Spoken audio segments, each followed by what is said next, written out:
Hello and welcome to this episode of Point-Counterpoint. We are here to discuss an issue that has been triggered off by one flashpoint, but that trigger itself is not the reason why we are only here. We are here to essentially deliberate and discuss whether too much of tourism in Panjim is good tourism or not. Let me put this on the table right now, that this discussion is not necessarily about the larger gamut of tourism issues that we are discussing and we discuss. We are focusing a little bit more on this beautiful heritage precinct where the Herald offices are also located. The reason why, Fontainebleau or Saint-Thomé or Latin Quarter or any other name with which we lovingly call it, and there are pros and cons and to each one of these names which we can get into.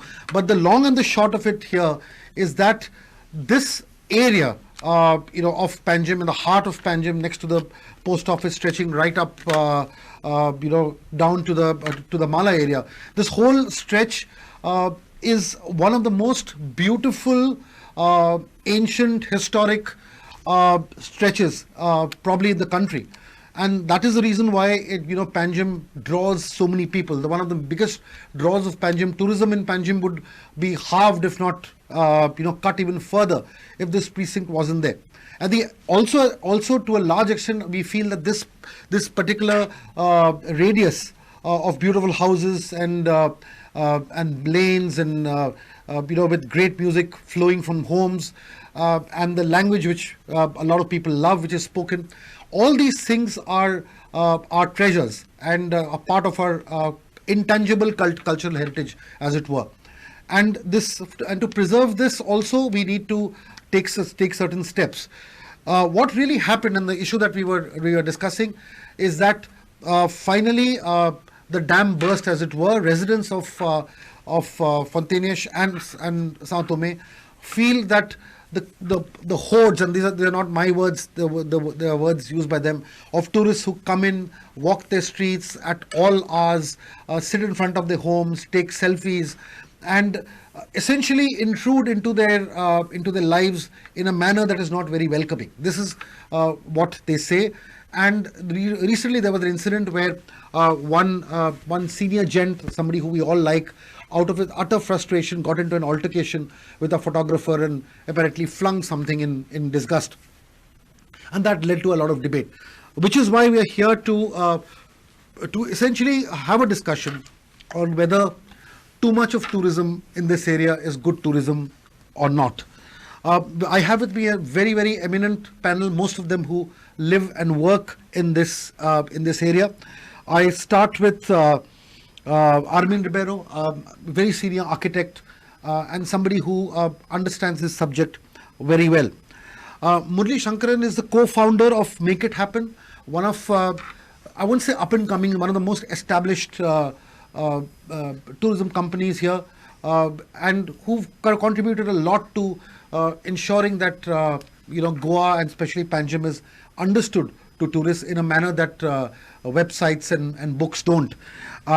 Jack Sukija needs no introduction. He's the chairman of the tourism committee of the GCCI, also a heritage conservationist with the works closely with the in the Goan heritage eco space. Welcome, Jack.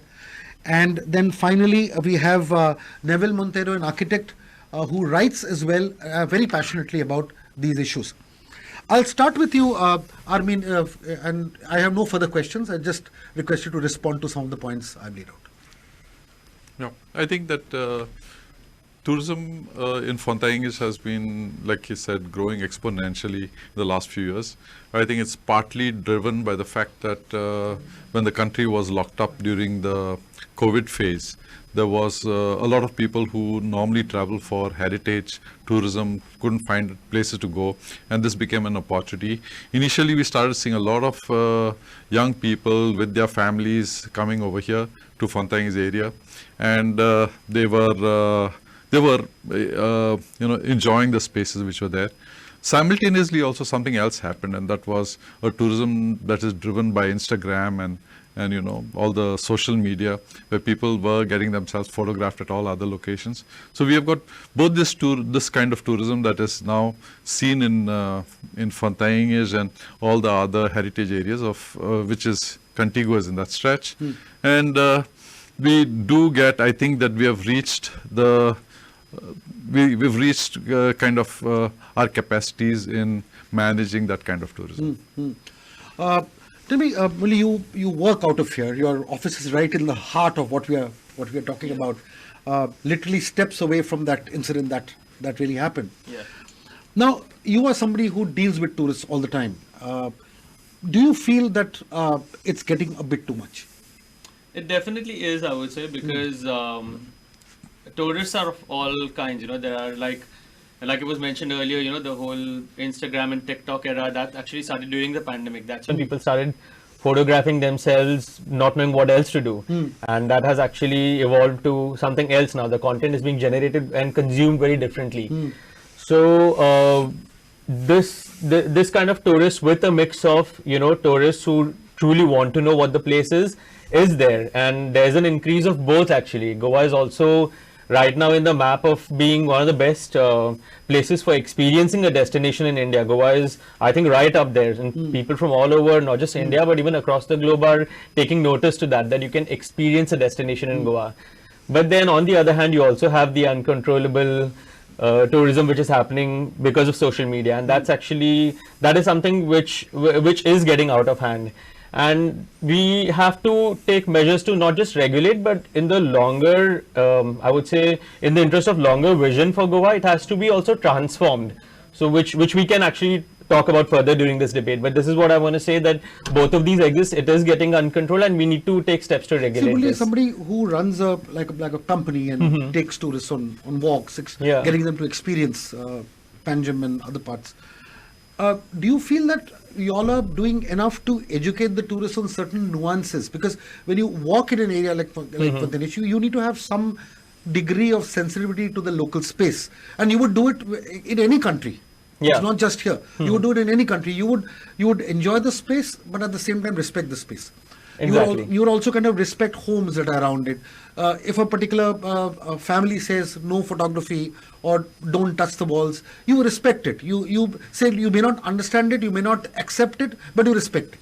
Totally. Okay, so now my point is, our tour companies and photographers, because you guys are the point of contact with the tourists. Yeah. Do you feel that you all are doing enough to pass on that sensitivity to them, so that the bridge between the residents of the area and the tourist, and the kind of a distrust or a misunderstanding that has happened, that is completely taken care of? Absolutely. The communication is crystal clear when somebody books with us, or when they book it through the website. It's absolutely clear about the do's and don'ts in the area. That's not just applicable for Panjim, but even other villages where you have to preserve the tranquility and the peace in the area. So we definitely are doing our bit, and there's a lot more to do. That is something which I would say, and we will continue doing this. We will be the bridge between the local community and the tourists, and we are more than happy to do that. Right. Yeah. Right. Jack, you obviously know it all. From the heritage and conservation point of view, do you think that this is stressing conservation efforts?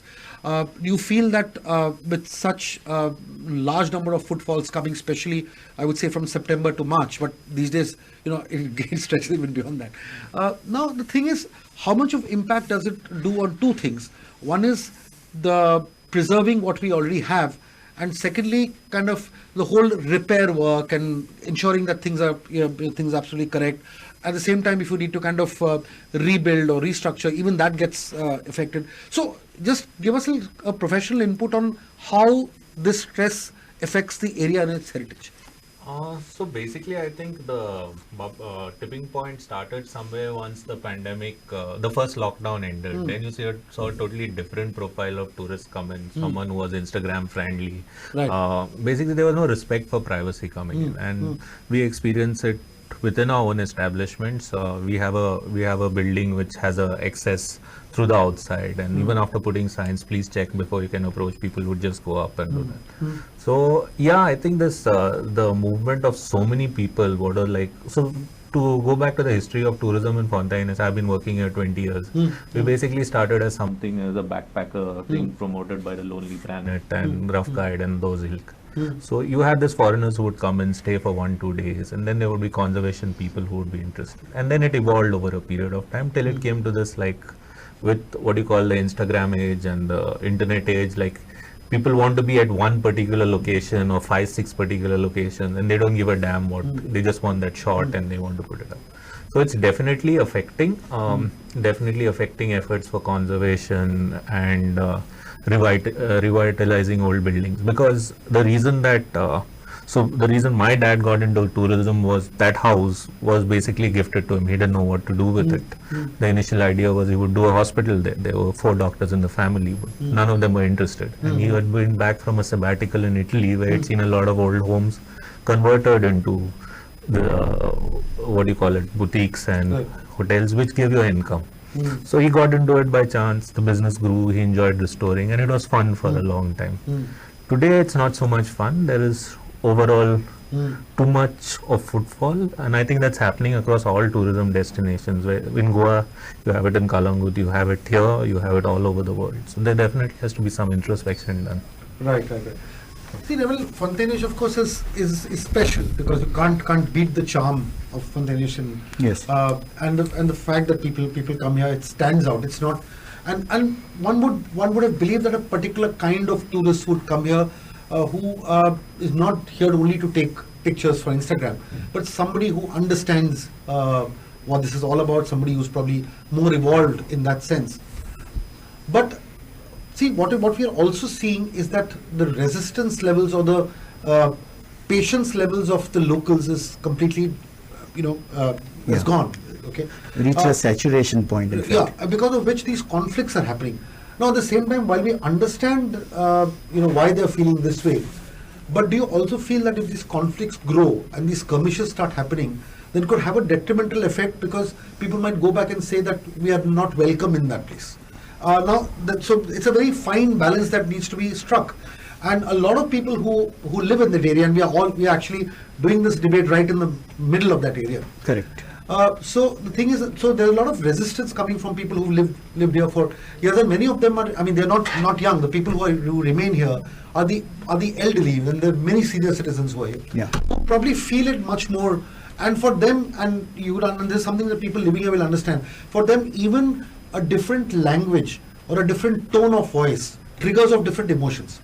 In the sense that somebody from, again, I mean, with absolute respect to people from North India, but the issue is that if somebody from North India is even lovingly talking, but speaks in a tone which sounds aggressive, somebody who's been living here for 50-60 years and not used to this will react in a different way. So these are things that you won't find in the books or articles, but these are also triggers that we must understand and take into account. So how do you balance these forces? Yeah. Basically, we have to accept the fact that tourism is here to stay. We require tourism. Now, I see 2 types of tourists. One who come just because they've been recommended by their friends and all, and they just want a backdrop for their film shoots or for their pictures. And they're the other type who are interested in the culture.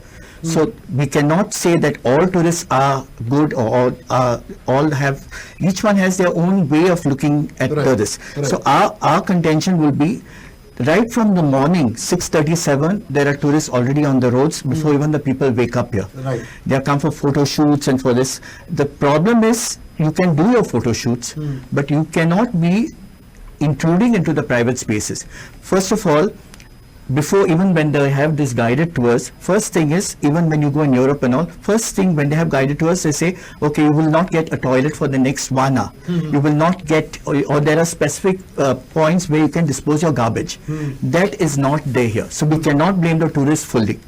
So when we start a heritage, it is important that at some point, say if they start near the post office and they continue up to Mala, there has to be all these instructions given by people like, this is how you will move forward. Right. We cannot stop them. They have a right. So do you actually do that? Yes, absolutely. So like I mentioned in our FAQs, we mentioned about where they can take a quick washroom break, or they should use a washroom before coming for the walk. There are establishments who we have tied up with a few cafes where they can use the washrooms and then come for the walk. So these things have been taken care of during the walk. There are specific breaks also. Again, it's a tie-up and a collaboration with them where they get a little drink. Again, they can use the washroom. So we make sure, the senior citizens, people of all age groups are not inconvenienced because of the lack of infrastructure. In fact, we make use of establishments which will add more value to the experience. So yeah, so that's what we do. Yeah, Yeah. that's a good point actually, because if you have all these things, I think we can control. We should have some guidelines in our approach towards tourism. These guidelines are very important because Okay. Just tell me this. This increasing level of attrition that is happening. Is it good for Goa's tourism? We understand the reasons why it's happening. We've put it on record. But the point is, if this is happening, the issue is, one can understand there is issue with regard to traffic, to parking, to people getting into each other's homes, as it were. I remember when I used to live in Fontainebleau, one day I woke up in the morning and opened my door and a tourist fell on me because that tourist was leaning against my front door and getting a picture. I open the door and I find a human body falling on me. So, it's as scary as that sometimes. So I just wanted to understand, but the point is now it has reached such a point that people are getting irritated and edgy and angry. Now, how do you manage this? So I think that the same Instagram that has causes all our worries and all our issues is also the same Instagram that is now going through a process of correction. Right. All right. In the sense that a lot of people are putting out, don't disturb we've been there, people don't like to be disturbed. People are putting the experiences over there. Yeah. So I see that while there can be, issues, there are always ways to remedy those kind of problems. And the remedy to these problems are the people themselves who go over there. One of the things that I'm very happy to see are families. Yeah. It's really nice to see a whole bunch of people, right from very young children to their grandparents, walking through our streets. They come there for information, they come there for an experience, and if it's guided, it's even better. Many times they want to interact with us. Not all of us have time, not all of us have the energy to do that, because we've just finished meeting another three, other people, we've given the same story again and again, and it doesn't work that way. But I think that we can use systems to in a useful way. We can use the social media to help us. I think that most of the travel and tour agencies which do walking tours through Panjim do it very responsibly. I've been watching all of them, and what is nice is that most of the time the information is delivered correctly. I have heard a lot of earlier versions of Fontainebleau, which including describing my tree as being a 500-year-old tree. So all those stories I've heard, but I think that it's probably going to autocorrect. But it's like Venice. Absolutely. I'm glad you mentioned this. Whether you like it or not, those streets are a fair. Venice now is so angry with the whole situation. Yeah, bursting at its seams. People like Venetians are moving out actually. There are 11,000 or 15,000 Venetians who are actually the original population from that place. So it's like that. So what do you do? It's a fair. When you're walking like as though you would be walking the old Goa, the St. Francis Xavier's festival. Right. What can you do about it? Venice has now decided to restrict the number of people coming into the city. But I don't know how possible it will be to do something like this in Fontainebleau. We have other dangers also. That's it's not just the danger of this thing. The danger starts with, say, street vendors. So little ice cream fellows come first, then comes somebody with trinkets, then comes somebody with carpets. We don't know how to stop that. Yeah. We hate to be the persons driving them off from the streets, because I know that this is valuable. And they're not from here. It doesn't matter whether they were from here or they were not from here. But it does kind of create a reinterpretation of this place like a fair. Right. What we would hate it to be is something like what happened to Dona Paula. Dona Paula, you've got all those vendors who are with all their t-shirts, the sun goggles and all. They are locals. Right. Yeah. Right. But look at the mess and the chaos that they contribute. And there's always a fight for more space. So the vendors themselves have created these issues. All right. Similarly, Fontainebleau can go through a process by which, besides a street vendor, you could have start having people occupying small little shops or small little spaces all over. And nicely done. Whether nicely done or not nicely done, but there would be a whole exodus of people living in that area to make space for commercial enterprises, and that is something that is scary, because I think that when you look at a place and you are talking about conservation, you also look at people and their lifestyles, and and when it's a lived in, it makes a whole lot of difference, and from being just what you would call it, a theme park. Yeah, and that's what we don't want it to have to be. Right. Murli, taking a few leaves from his Sure. his book, as it were. You see, the thing is now we all spoke about some amount of regulation that needs to be done. Now, with regard to Fontainage, will it work if you regulate the number of hours and say that, look, tourists can come in between, say, 10:30 or 10 o'clock to, say, 1 o'clock, and then again from 5 o'clock to, say, 7:30. If we do that, plus we enforce the no motor zone, the no mo zone very, very strongly, and make it only a pedestrian only place. But again, the flip side is where do you normally park? If you do that, where do they park? But you need to free up the streets a little bit, Yep. the restaurants, homes, and other things. So, according to you, from top of your mind, what are the things that can be done right now, with a little bit of discussion, to try and kind of control this a little bit? So in terms of traffic, I would say parking should be allowed only for residents, establishments and offices, people who have offices. Maybe a sticker could be provided. Yeah. There is something which you mentioned as soon as you outside the studio. So again, taking a lead from what he mentioned, that is something which should be done. There are no mozos which have been introduced already, but we need something which is more eye-catching, not like a very lifeless and soulless signage. We need more quirky and eye-catching signages.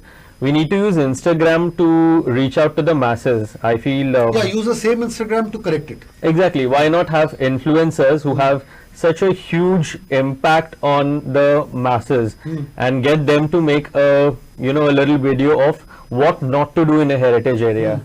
That will have huge impact on people. So it's basically not the tourists who are on a heritage walk who would behave like this. It's basically the people who are just randomly walking in, take a picture or make a little reel for themselves, or the pre-wedding photo shoot which is not planned at all. So these things can be regulated by such innovative messaging. The other thing regarding shoot is, again, there's lots of shoot happening parallelly. Some people are shooting for a quick ad film or pre-wedding or Should a that pre. process be a little controlled? Can there be some Yes. body or authority or wherever where you could need to Yes, apply and absolutely. So what is coming to your mind is maybe we should have only X number, maybe 3 shoots in a whole day. They come with a permit. The permit has exact rules and regulations, do's and don'ts printed on it. These are things you're supposed to do. These are things you're not supposed to do. And that way, when they come with the permit and the number is regulated, then there will be an automatic transformation in the place. Then the residents themselves can question them. Do you have a permit? You're shooting around here. What are you doing here? Right. So then you can count, right? Okay, today we just saw 3 people, which is okay, and they didn't disturb anybody. And that automatically brings in a little peace and a little reassurance for the residents. Right. So I think that would be a step in the right direction. But walking into an area, public area, from 10 to so and so time, I'm not sure how much it's going to work, because there are so many other establishments there, Right. restaurants are there, so not very sure how that's going to work. Okay. Yeah. Jack, what are your thoughts on the same question? What can we do?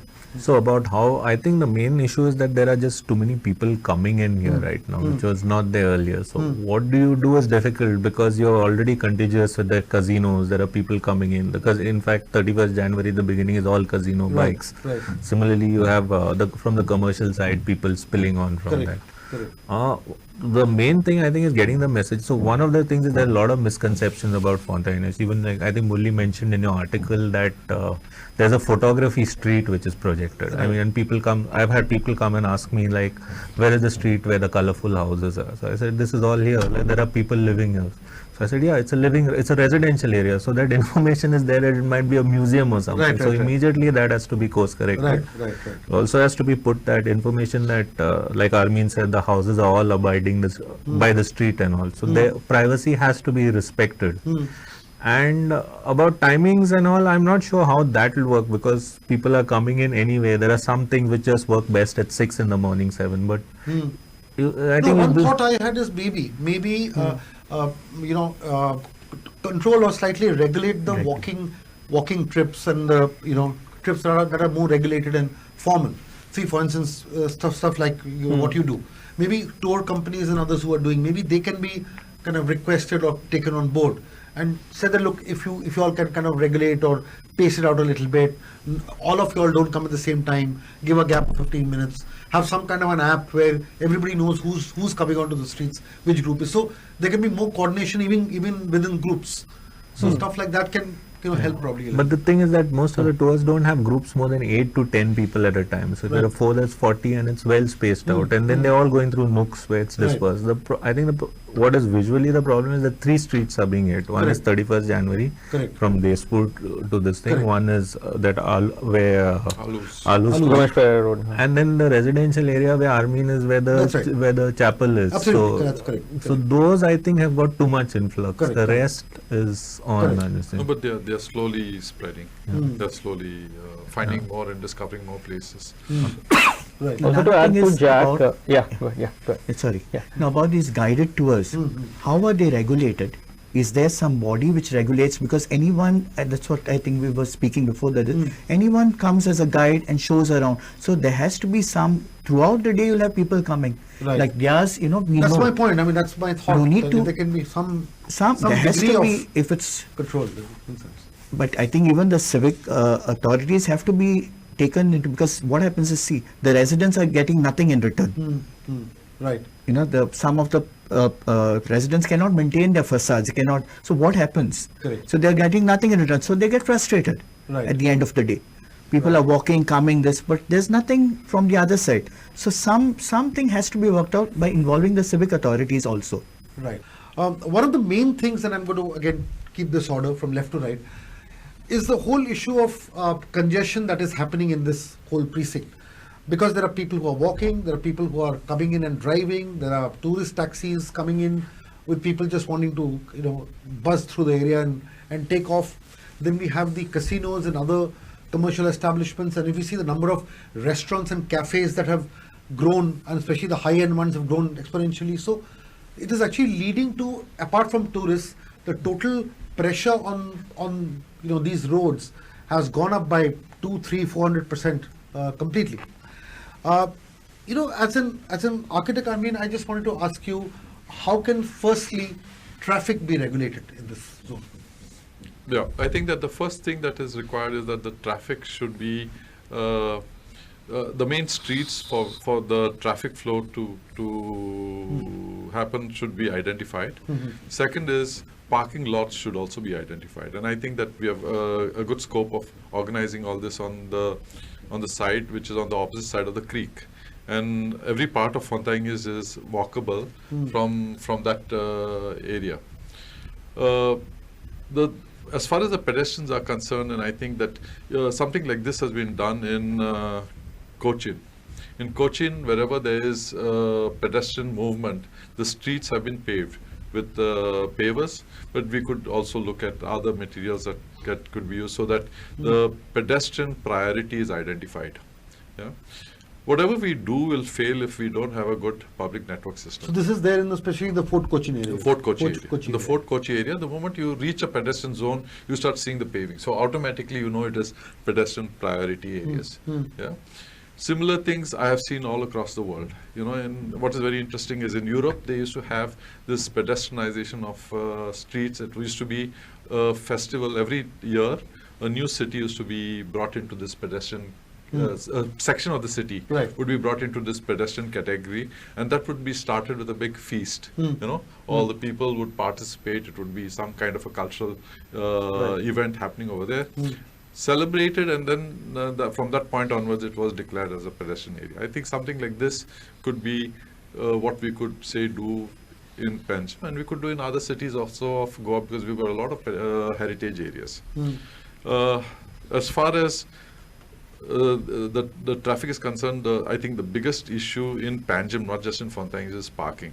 And this parking is converts most of our areas almost into a parking zone. I mean, when I drive through Panjim also, I see that it looks like a parking area. The speed of driving also is how Absolutely, correct. you'd be driving in a parking lot, And safety of the pedestrian is something which has to be seriously looked into. Yeah, our streets are no longer your, pedestrian friendly. Your safety due to vehicles that are driving through, your safety due to the kind of gutter sections that we've got, your safety due to very bad footpaths, your safety due to obstructions while you're walking on the streets. The new smart city project, which is unfortunately supposed to do things to improve the pavements, they've placed your poles right at the center of these footpaths. Right. Right. So all these kind of things need to be looked into. It has to be a work of all the agencies, government agencies sitting together and trying to find out how they can to move into a solution. Only one thing that we were discussing in the break is also how to regulate, say, photo shoots. As all of you were saying that, look, just the walking tours are fine. But when you have more organized photo shoots where a public space is actually blocked for a strictly private event, and it's almost a takeover of the streets for those 15 minutes or half an hour or 1 hour and what have you, and there is nothing to regulate it. So there are two issues here. One is it is not regulated. Secondly, who regulates it? So how, what are your thoughts on this? Can there be a system where at least organized photo shoots and other things that are needed, permissions are actually sought? It could even be an app-based permission system where you apply and somebody kind of gives you that permission, or it could be a more formal email-based or permit-based system. What can actually work to at least look at these small things that might cause irritants to locals? So I would say a very clear communication for photo shoots should be given out, whether it's like for an ad film or a bridal photo shoot or any kind of photo shoot. Right. There should be a clear communication that you need to have some kind of a permit. The permit fees obviously depends on what kind of equipment you're getting in, whether it's a mobile photography or whether you're getting a whole lot of equipment to do that shoot. So it depends on that. We need to regulate the number of shoots happening in a day in the heritage areas. Right. That has to be regulated to, I don't know, some number which is manageable, where the people feel that we are not getting disturbed. Right. And I would say it should be the duty of every citizen, working or even living over there, to question people and check if they really have the permit. If they don't, then there has to be a number where they have to be reported and they should be forced to get a permission and then resume their shooting. So these are ways of actually regulating the shoots in that area. And I would say that's one step which we could take to get things better. Okay. Yeah. Jack, now the big ask is who will do all this? Because right now we all know what the problems are. We're all coming up with very nice solutions. But there has to be a nodal body to look at it. I mean, it's simple. In most cities, you have the city council or the heritage council or the city council that looks into these things, and all these spaces have a custodian. Whether it is your Lisbon or Paris or wherever you go, all these spaces have custodians. Here in Panjim, and I may be wrong on this, but we don't seem to have a custodian. In the sense that, is it the CCP? Is it the tourism department? Is it the heritage action group? Armed with more powers, as it were. As somebody who's kind of been in different bodies, and right now you're in the GCCI. How do you kind of ensure that there is somebody who's a regulatory authority and who can enforce a lot of these things that we're talking about? Yeah, so when you're talking from the government angle, like you said, there are three bodies. One is tourism, one is CCP, and the third is ESG, which he mentioned. For every shoot in, I think, Goa, you have to have a permission from ESG today. Right. So I think the mayor should call a meeting amongst everyone, including business owners from the area and maybe some residents, and sit and deliberate what would be the solution. And at the end of it, maybe there can be a user development fee, like if someone shooting using public areas, which which the ESG, which it collects, which it can put back into the area. Right. Now, how it put back to the area is another question. I think when we did the first Fontainhas Festival, that is Goa Heritage Action Group, one of the things the CCP did at that time, it painted a lot of houses for people and things like that. Yes. So how do you do that? From there you can see. And the other main thing, I think, like Armin said, and you also said, our streets are no longer pedestrian friendly. Right. There has to be a way that infrastructure is made that they're pedestrian friendly. And the other big issue for Fontainhas is is whatever you're flooding. As it is, your Saundame, Fontainish, and Mala. More than anything, it's Mala. So there has to be a long-term plan on how to do it, and maybe some of this fee which is coming from tourism. The question remains how to collect it. Where do you collect it? If the ESG is collecting it photo shoots, maybe they put that back. Right. No, that is very important, because that's another point, which we need to mention based on what you just said. See, what happens is all these houses, the sad part is it almost seems as if the onus to keep up the beauty of Fontainish lies with the aging residents of Fontainish, and that is unfair. Because what happens is that, ultimately people are coming to see the homes they have preserved. Their generations have passed it down from generation to generation. They are the ones who are ultimately ending up spending on seeing that the tiles are not broken, the fences are in order, the streets are so, and these don't come cheap. I mean, year after year, families are dipping into their savings to keep the upkeep alive. And for what? And essentially to see that the area remains as beautiful. And the people who are benefiting from this beauty are tourists who are occupying the space and encroaching it in many cases.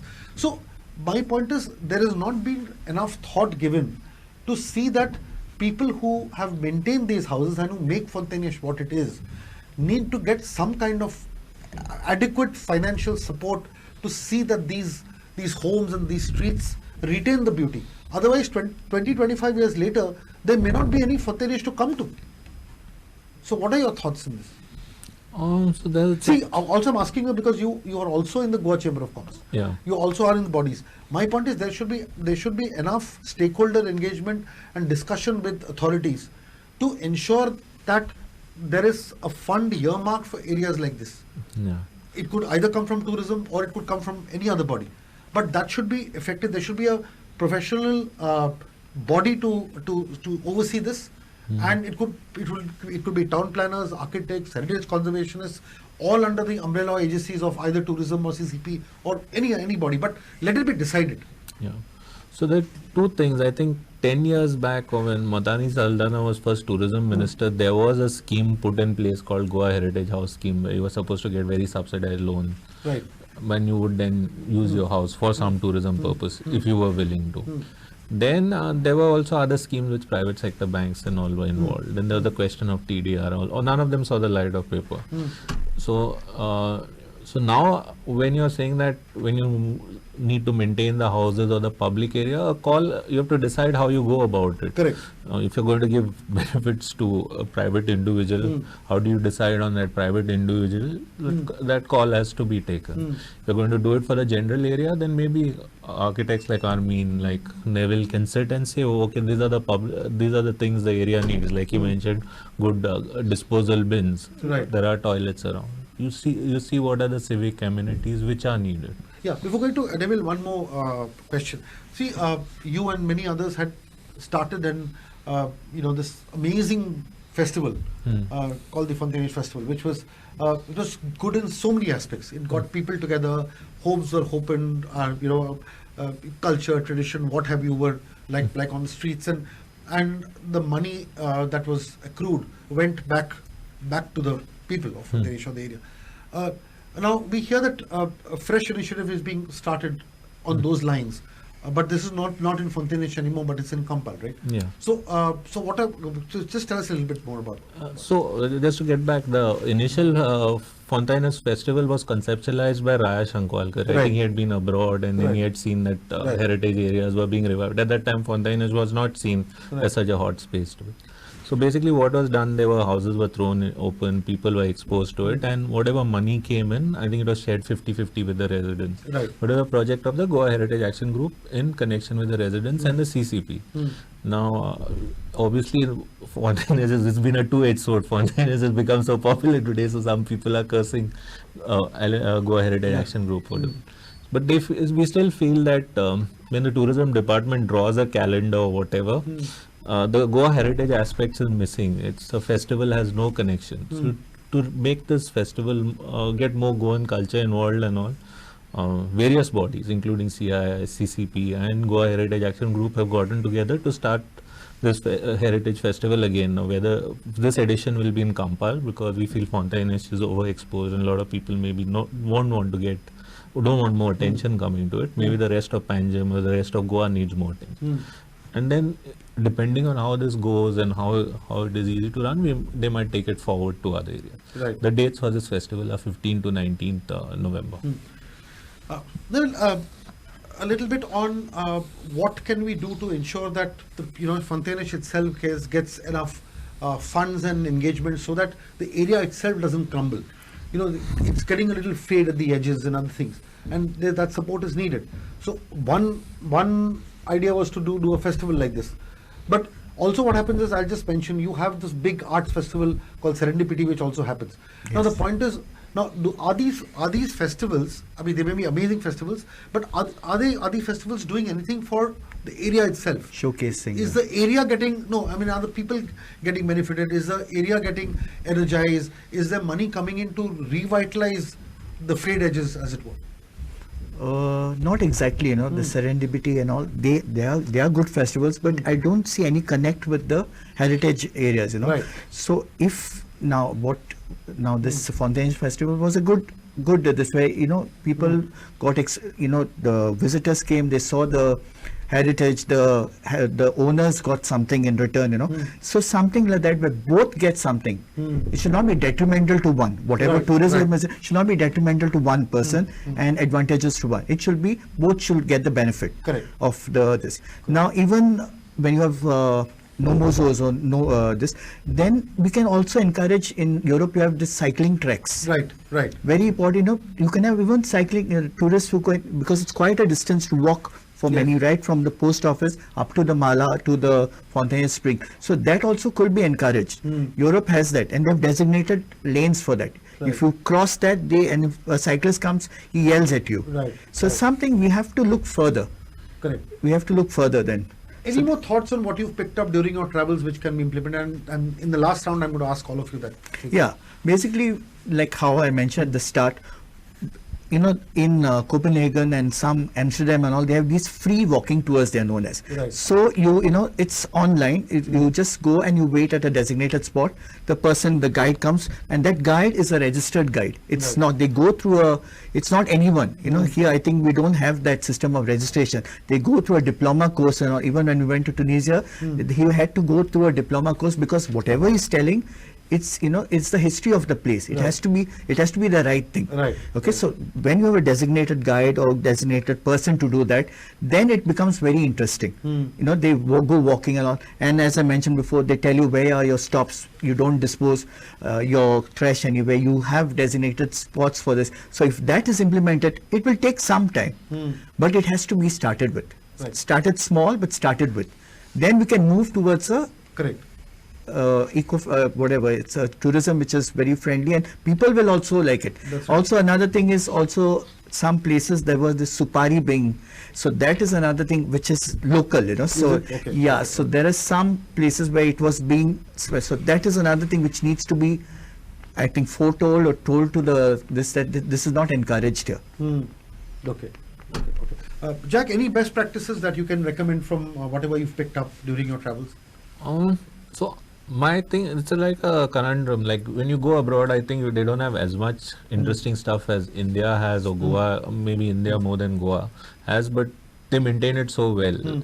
Similarly, so if you look at Fontainebleau, there are 3-4 areas which can really be maintained well, starting with the Font Phoenix, which is like, it's an amazing experience. Like that's why when you said timing, I think the best thing to do is do a Fontainebleau night walk with proper night lighting and end at the tunnel inside. You do it at night, and it's beautiful. Yeah. But how do you maintain it?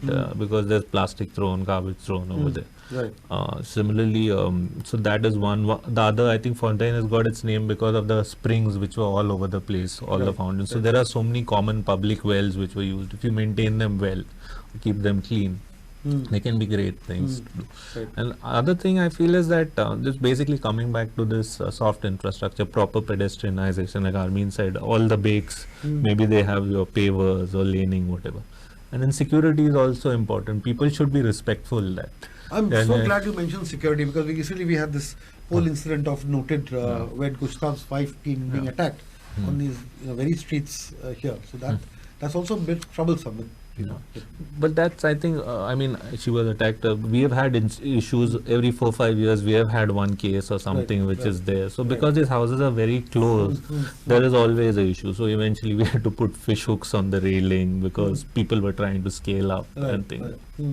But yeah, so that is an issue. Right. Murli, just a little thought on any best practices, either in Goa or India or abroad that you've seen, which Yeah, I mean, can be like, replicated. since you mentioned that, I would actually look beyond Panjim for this. Sure. So, yeah, I would. Absolutely, yeah. That's the I idea. would say I would draw inspiration. I don't have to go too far actually. I'll just look at our neighborhoods. We can look at destinations like Kerala, Rajasthan, who have communicated their branding of their destination is such that they get a certain kind of tourist. Right. God's own country, Kerala. Gujarat is also slowly spiraling towards spiritual tourism now. Right. What is our branding? We do have a brand. I'm sure we have leveraged on that brand for several years. But there's a course correction I which remember happens. That, 365 days of holidays. It's Kenna basically. Was one. So Kenna is our brand. That's what we are. We are Kenna. So we. It's changing now. So hopefully for the good. But yeah, we need to start looking at how are we communicating, to the tourists. Why do they have to be in Goa? Because the Latin Quarter or Panjim is just a small part of an itinerary within their Goa trip. Correct. But we need to get the tourists who are sensitive and they are coming for an experience of Goa. So I would say it would be a great idea to at some point give a thought to rebranding, because a lot of the tourism destinations do that. It's not a very That's true. it's not like a shocking thing to do. Everybody repositions and does a course correction, so they communicate the right way. So I think for Goa, maybe this brand has worked, but maybe do a course correction now. Right. That's my thought. Yeah.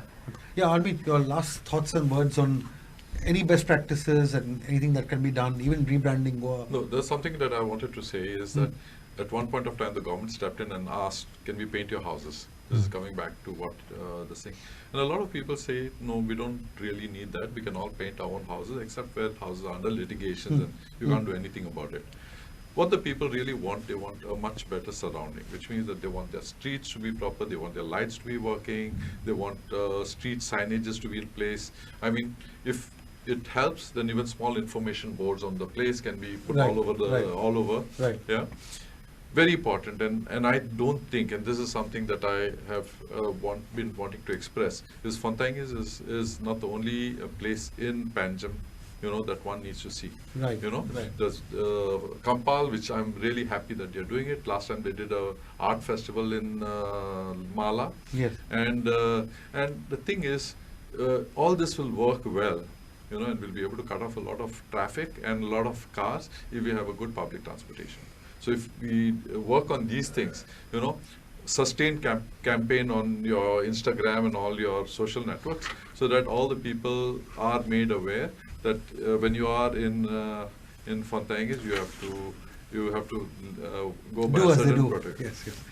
Just one point to Sure, come in, Jack, just sure, one thing. absolutely, sure. So one of the things which is very dangerous, I think, from Panjim is we have this great promenade which is there, and it is just becoming a casino promenade. Yes. Even now you're going all the way, it's gone all the way till the old ferry which went to Beti. I'm not sure if it's going to extend further. And the only space in between which was there, which was with the Mandovi and which has been taken by tourism, it's important that something else comes To a there. park, so that the people have a connection to the waterfront. Right. Because that entire thing at night is, I mean, it's like it's like a wall which blocks you off. it blocks you off, and there's so much activity on that street. So I think there are only few residents, they are more affected there than when you're coming this side. But Right. there's a spillover from there coming. So it's very important that is also looked at holistically. A very important closing point which kind of wraps everything together.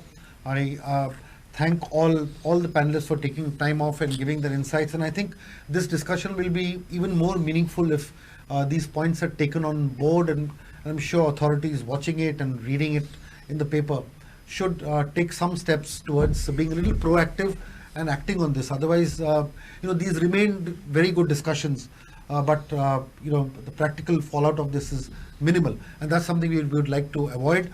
But nevertheless, I think it's a discussion which should be taken well, and we should all do our bit in moving forward and restoring the glory and the beauty of this beautiful area that we've been talking about. Thank you very much.